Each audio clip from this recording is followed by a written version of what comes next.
Hello everyone, welcome to the Bong tasty hub. আজ আমি আপনাদের সাথে সয়াবিনের কারি রেসিপি শেয়ার করব। বাড়িতে যদি মাছ মাংস না থাকে তাহলে আপনারা অনায়াসে এই রেসিপিটি বানিয়ে ফেলতে পারেন। সয়াবিনের কারি বানানোর জন্য এখানে আমার আলু লাগবে, তার জন্য 3টে মিডিয়াম সাইজের আলু নিয়ে খোসা ছাড়িয়ে নিচ্ছি। খোসা ছাড়ানো হয়ে গেলে ভালো করে ধুয়ে এটাকে জলের মধ্যে 1 মিনিট রেখে দিয়েছি। এরপর আমি এখানে 90 গ্রাম সয়াবিন মানে 1 প্যাকেট সয়াবিন ভিজিয়ে রেখেছি। এবার সয়াবিনকে সেদ্ধ করব, তার জন্য একটা প্যানে জল বসিয়ে এর মধ্যে 1 চামচ লবণ দিয়ে ভেজানো সয়াবিনগুলো দিয়ে দিচ্ছি। এবার এটাকে আমি 4 থেকে 5 মিনিট ভালো করে বয়েল করে নেব। এটা বয়েল হতে থাক, ততক্ষণে আমি আলুগুলোকে ছোট ছোট টুকরো করে কেটে নিচ্ছি। আপনারা আপনাদের পছন্দ অনুযায়ী আলু কেটে নিতে পারেন। তো এখানে আমার সব আলু কাটা কমপ্লিট হয়ে গেছে আর সয়াবিনটাকে আমি নামিয়ে ঠান্ডা জলে রেখে দিয়েছি। এবার আমি পেঁয়াজটাকে কেটে নেব। একটা বড় সাইজের পেঁয়াজ নিয়েছি, এবার ছোট ছোট কুচি কুচি করে কেটে নিচ্ছি। আপনারা চপারের সাহায্যে চপ করেও নিতে পারেন, বাট আমি এভাবে ছোট ছোট কুচি করে কেটে নিয়েছি। একটা টমেটো নিয়েছি, এটাকেও আমি ছোট ছোট টুকরো করে কেটে নেব। তো দেখতেই পাচ্ছেন টমেটোগুলোকেও আমি ছোট ছোট টুকরো করে এখানে কেটে নিয়েছি। এবার আমি রান্নাটা করব, তার জন্য কড়াই গরম করে দিয়ে দিচ্ছি সরিষার তেল 4 চামচ। তেল ভালো করে গরম করে এর মধ্যে কেটে ধুয়ে রাখা আলু দিয়ে সামান্য লবণ আর সামান্য হলুদ গুঁড়ো দিয়ে আলুগুলোকে আমি লাল লাল করে ভেজে নিচ্ছি।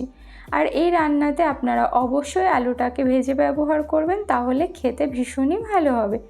আলু ভাজা হয়ে গেছে, তুলে একটা সাইডে রেখে দিয়েছি। এবার ওই একই তেলে আমি সয়াবিনগুলোকেও ভেজে নিচ্ছি।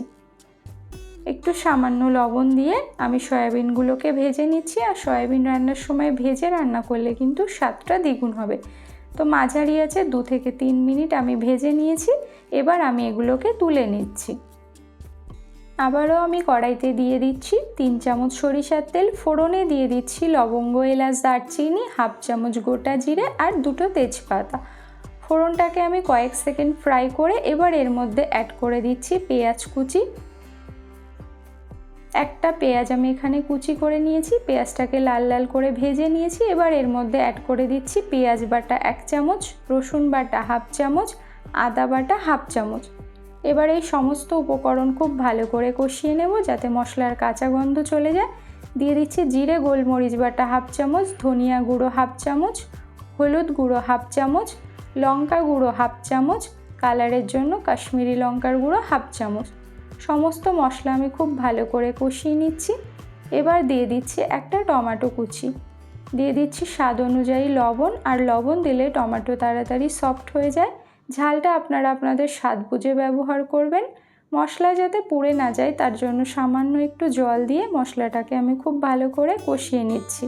তো 5 থেকে 6 মিনিট মশলাটাকে কষিয়ে নিয়েছি লো ফ্লেমে। এবার এর মধ্যে আমি অ্যাড করে দিচ্ছি আগে থেকে ভেজে রাখা সয়াবিন এবং আলু দিয়ে আবারও আমি 2 থেকে 3 মিনিট ভালো করে কষিয়ে নেব। তো এখানে আমার কষানো কমপ্লিট হয়ে গেছে। এবার এর মধ্যে আমি পরিমাণ মতো জল ব্যবহার করছি। আমি এখানে গরম জল ব্যবহার করেছি, আপনারা চেষ্টা করবেন গরম জল ব্যবহার করার। এবার 10 মিনিট আমি মিডিয়াম আঁচে ঢেকে রান্না করব। 10 মিনিট হয়ে গেছে, ঢাকনা খুলে এর মধ্যে গরম মশলা বাটা 1/2 চামচ অ্যাড করে দিয়েছি। দিয়ে খুব ভালো করে মিক্স করে নিয়ে 2 থেকে 3 মিনিট রান্নাটা করে নিয়েছি। এবার আমি ফ্লেমটা অফ করে দিয়েছি। রান্নাটা কমপ্লিট হয়ে গেছে, এটাকে আমি একটা পাত্রে সার্ভ করে নিচ্ছি।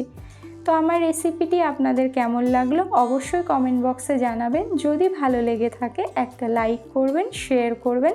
আর আমার চ্যানেলে যদি আপনারা নতুন হয়ে থাকেন তাহলে চ্যানেলটিকে সাবস্ক্রাইব করে পাশে থাকা বেল বাটনটি অন করে রাখবেন। ভালো থাকবেন, সুস্থ থাকবেন।